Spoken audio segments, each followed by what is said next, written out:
Welcome to the last MSP-TV from the second meeting of states parties to the UN Treaty on the Prohibition of Nuclear Weapons here in New York. What a day and what a week. Today, the states parties adopted a strong political declaration, identifying nuclear deterrence as both a threat to human security and an obstacle to progress to nuclear disarmament. They've really shown that those who want progress for nuclear disarmament, those are the states that are taking part in the Treaty on the Prohibition of Nuclear Weapons. 94 countries were in the room, which means that about half of the world had representatives participating. Luckily, we have also now know that it doesn't end here. The next meeting of states parties will be from the 3rd to the 7th of March 2025 here in New York at the UN. Earlier today, we had the unique opportunity to catch up with the United Nations Office for Disarmament in the Trusteeship Council.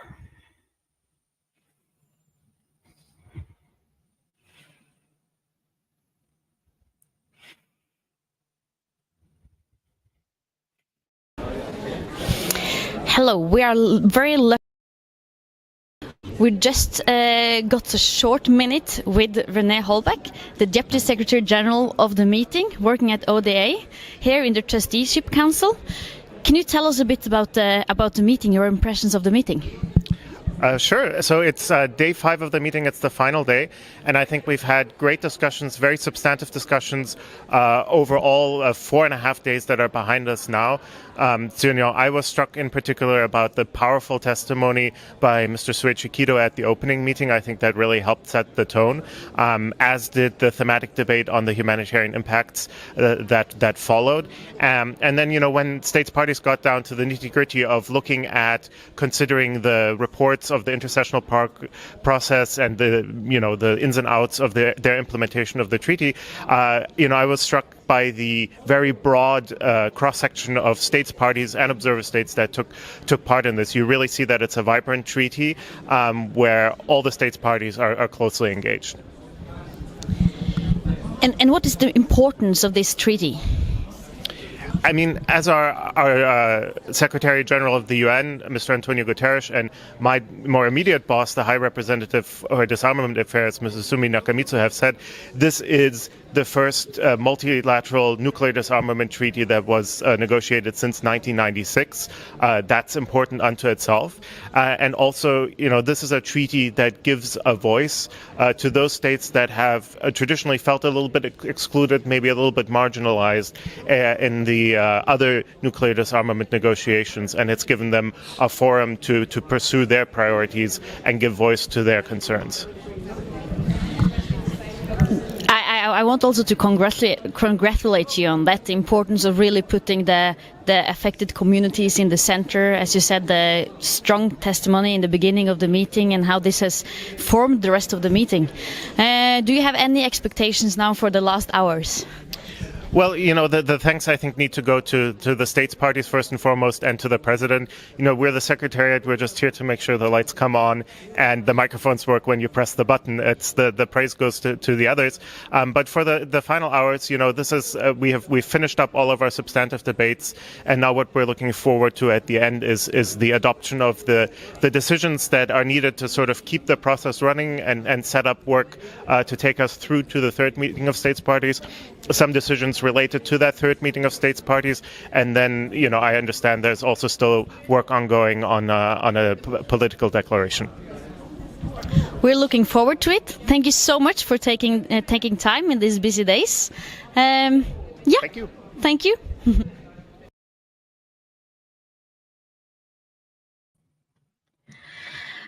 And just some moments ago, here in the UN, journalists were provided the opportunity to interview survivors and representatives from affected communities. Aygrim Jelgadi, Aygrim Setanova, Hinamora Cross, and Karen Lester. They gratefully shared their testimonies from what they have, or we are grateful for their testimonies that they shared. It's so important how they are informing the work we are doing.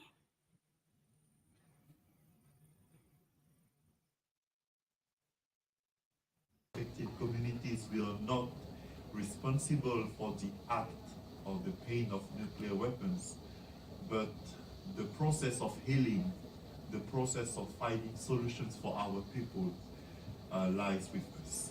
Thank you so much.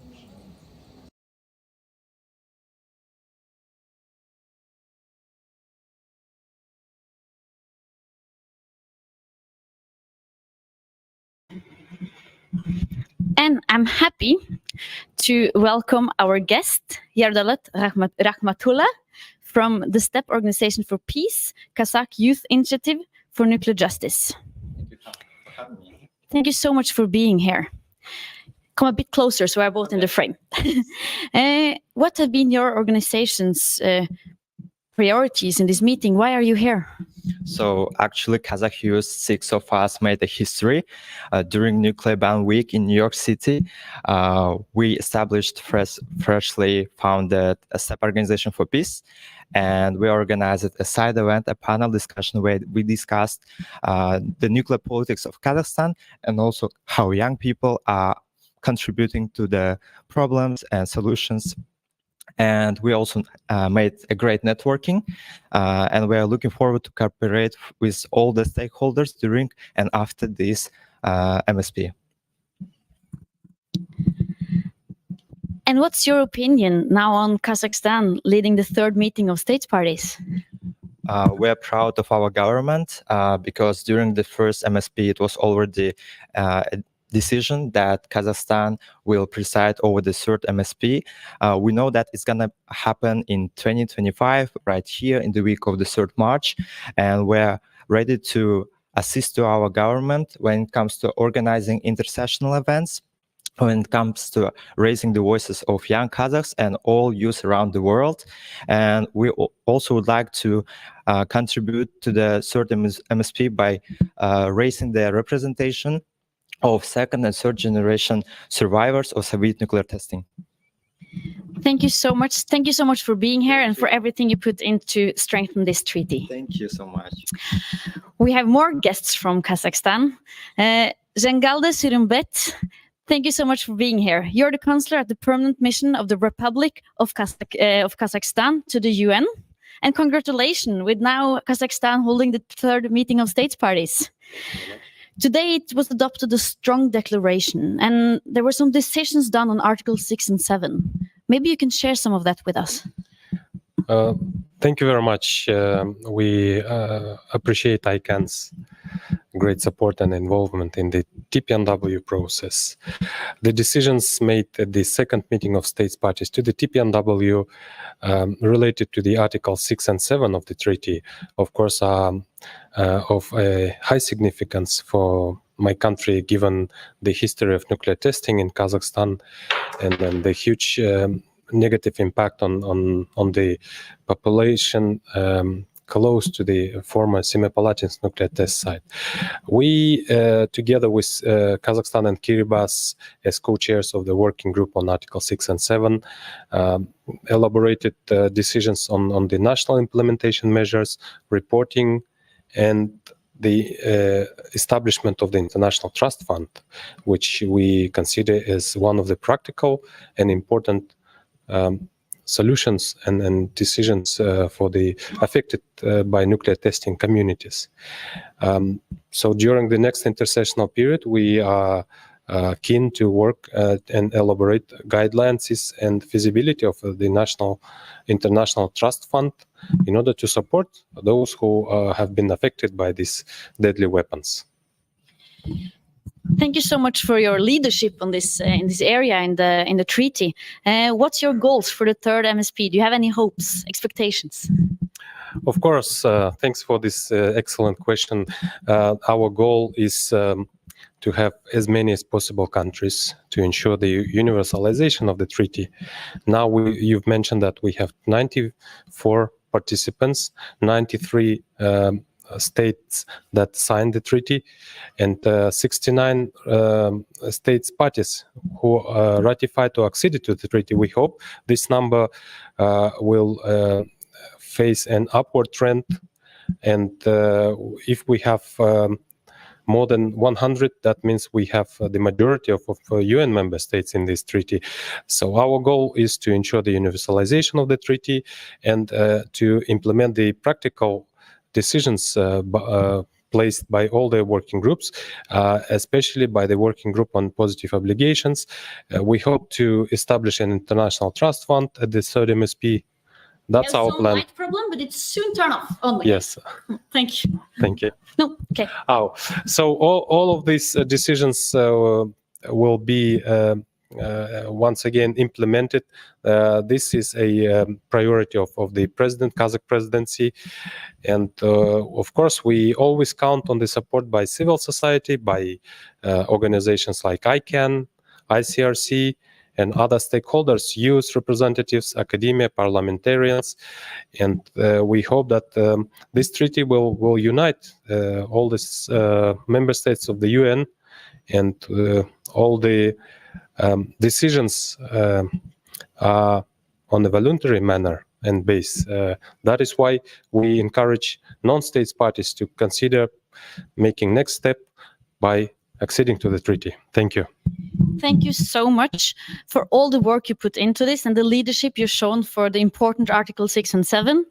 I'm looking so much forward to the third MSP led by Kazakhstan. Thank you very much. Thank you. I appreciate it. Thank you. And we have another guest, because the day is soon over here in the UN building. But we need ICANN to really wrap it up and tell us the most important decisions in the declaration. So Florian Ebelkamp, Advocacy Officer at ICANN, thank you so much for being here.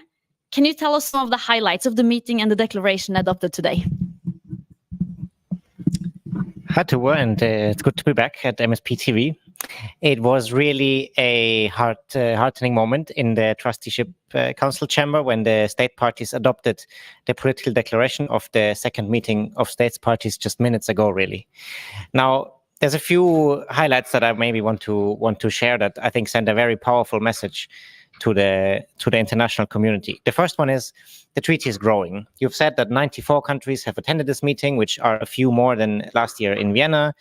Several states, of course, have announced that they will soon ratify the treaty, Indonesia being an example where the parliament has now actually approved the ratification. So for them, it's really a matter of weeks that they will join. And together with a couple of others, that will bring us to more than half of the world's countries under this treaty. The second point is this MSP has shown very clearly that the treaty is working. We've heard from numerous bodies, from the different working groups, the scientific advisory group, the focal points, and so on, how they implemented the treaty in the intersessional period, how they assess the risks, how they make progress on questions like verification of disarmament. So the treaty is working, and the states are very proud of that work, and rightfully so. Thirdly, the states parties have called out nuclear deterrence as a security threat. That is, of course, an obstacle to nuclear disarmament, but also a threat to human security as a whole. Threats to use nuclear weapons, and that's what's at the bottom of nuclear deterrence, are of course prohibited by the TPNW, as is a concept called nuclear sharing, where non-nuclear weapon states have nuclear weapons on their territory. And finally, maybe that's the most concrete step that's coming out of this meeting, is that the treaty provides nuclear justice. It's of course one of the most significant ways that this treaty challenges the deterrence theory is through centering those who have been affected by nuclear weapons use and testing. And so the states parties today reaffirmed that they will provide victim assistance, that they will remediate the environments in which these people lived, and they're working towards a trust fund and consider other measures. So we're really excited for the upcoming month and years to see how that is going to be implemented, and including, of course, at the third meeting of states parties. Thank you so much, Florian. I want to just say sorry and apologize to the representatives that participated in the briefing from affected communities earlier, because I know we got your names wrong. They will be corrected in the text. And we are very grateful for what you are doing, for us all to understand the threats that nuclear weapons poses, and for sharing your stories. It's extremely important for our work. So I wanted to mention that. Before I end, also want to say thank you to all campaigners, all the volunteers that has been making this week really work, also filming this MSP TV. Thank you so much to survivors and affected communities who share their stories and to really push our work forward. To state parties, scientists, and not at least the amazing ICANN team that are doing so much to make also us others, volunteers and campaigners, really be able to participate in the treaty.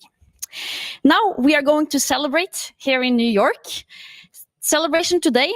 Tomorrow we continue the fight to get rid of nuclear weapons, to reach a world without these weapons of mass destruction. Thank you for following MSP TV. And mark your calendar from the 3rd to the 7th of March 2025. Then you can tune in to MSP TV again. See you.